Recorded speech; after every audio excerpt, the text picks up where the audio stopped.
Audio Jungle.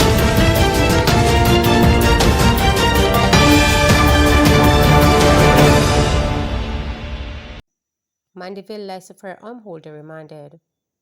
Patrick Thompson, the license firearm holder who is accused of killing 2 women and injuring 3 others last month, was remanded when he made his first court appearance in the Manchester Parish Court on Wednesday.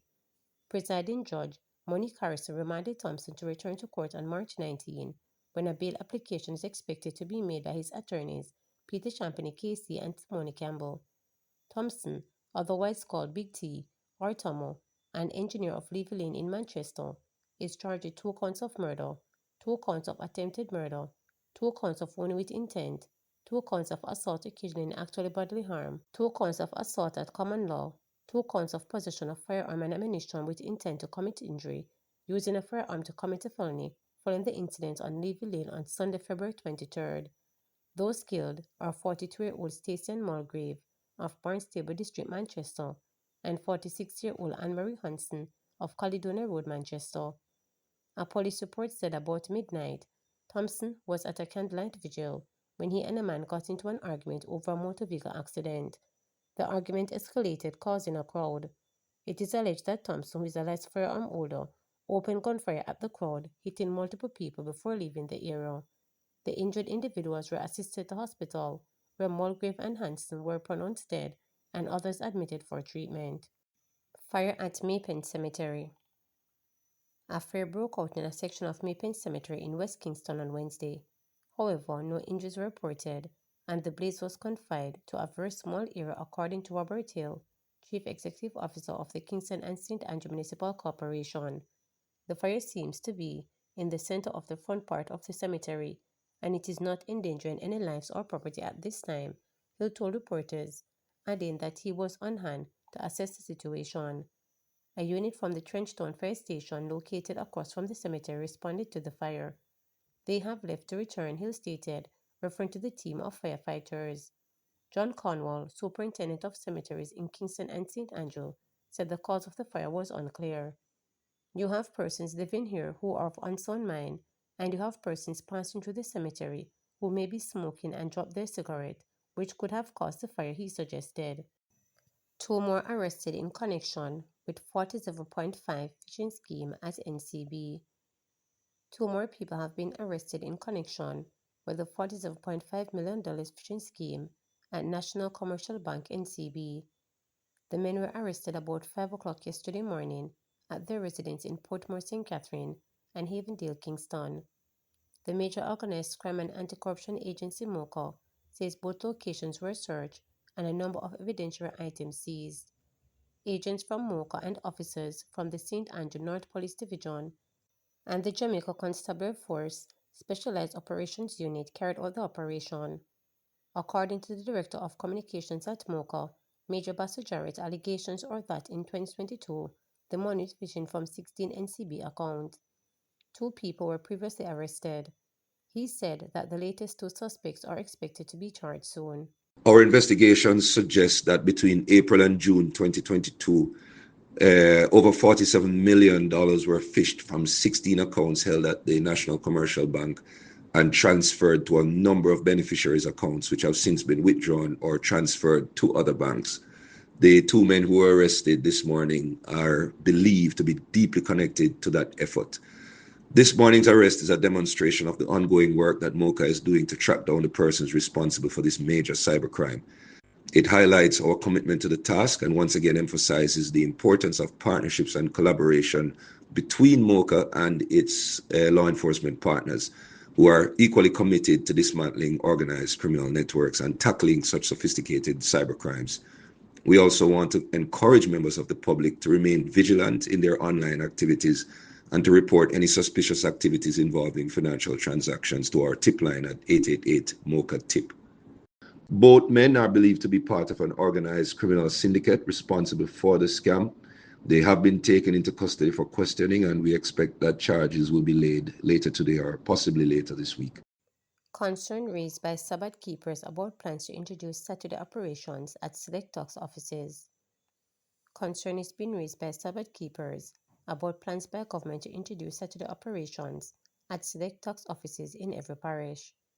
Finance Minister Favor Williams made the announcement, saying the plan by Tax Administration Jamaica TAG is aimed at improving taxpayers' convenience and boosting revenue collection. It's also to ease congestion at the offices during the week. TAG now provides weekend services every last Saturday at selected locations.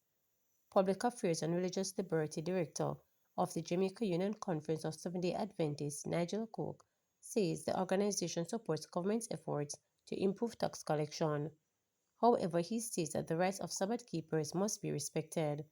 He notes that all the Religious Liberty Summit held in January of this year with the government and trade unions committed to religious freedom and respecting the rights of workers. The finance minister said the dates for opening of tax offices on Saturdays will be announced. Mr. Cook pointed out that while government has indicated support for workers' religious rights, managers and supervisors may not comply. He expects the issue to be raised with the minister at a meeting scheduled for later this month. Seventh-day Adventists are workers throughout the government system. The concern is that though the government, at a summit we had on January 30, committed themselves to religious freedom and respecting the rights of workers, especially Sabbath keepers, it might then be possible that in the opening of these offices, Sabbath keepers are forced to work on the Sabbath. So that's the concern I have, that they don't trample on or infringe upon the rights of Sabbath keepers for this new initiative. We believe it is good once it concerns revenue collection, which the country needs. By all means, we are supporting it.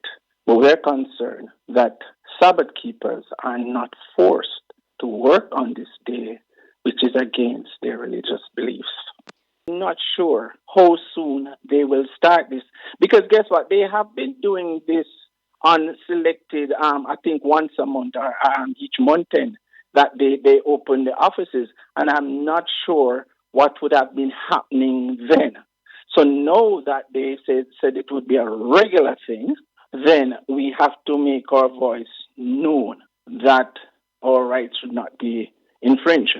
Now, the government might be saying, on one hand, yes, we are supporting religious liberty, the rights must be respected of the workers. But on the other hand, in these organizations, there are managers or supervisors that might ignore that commitment. Old Harbor Bay fisherman killed at home. The St. Catherine South Police have launched an investigation into the death of a man in Old Harbor Bay in the parish on Tuesday night. The deceased is Davin O'Sullivan, otherwise called Beanie Man, a 30-year-old fisherman of Budhouse, Old Harbor.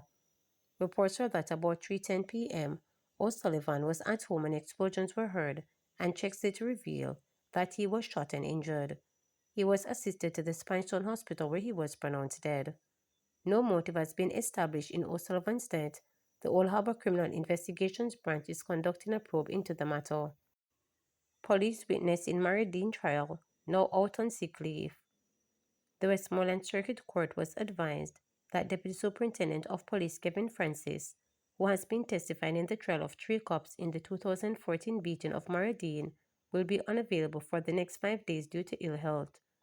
Francis, who in 2014 was the commanding officer in charge of the Barnett Street Police Station lockup when Dean was reportedly beaten in custody, had previously given evidence on Tuesday despite showing physical signs of illness.